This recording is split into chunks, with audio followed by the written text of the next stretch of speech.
بسم اللہ الرحمن الرحیم۔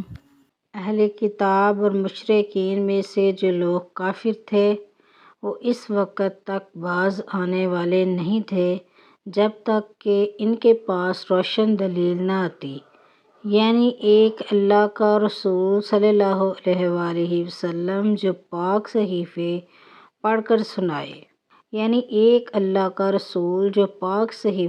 کر سنائے، جن میں سیدھی اور سچی تحریریں لکھی ہوں، اور جو اہل کتاب تھے انہوں نے جدا رستہ اسی کے بعد اختیار کیا جب ان کے پاس روشن دلیل آ چکی تھی اور انہیں اس کے سوا کوئی اور حکم نہیں دیا گیا تھا کہ وہ اللہ کی عبادت اس طرح کریں کہ بندگی کو بالکل یکسو ہو کر صرف اسی کے لیے خاص رکھیں اور نماز قائم کریں اور زکوٰۃ ادا کریں، اور یہی سیدھی سچی امت کا دین ہے۔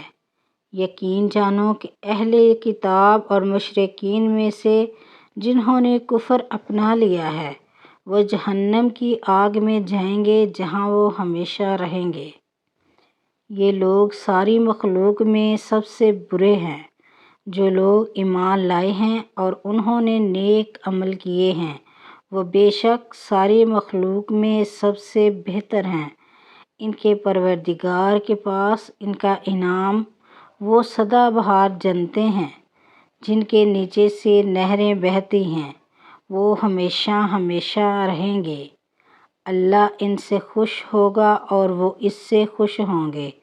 یہ سب کچھ اس کے لیے ہے جو اپنے پروردگار کا خوف دل میں رکھتا ہو۔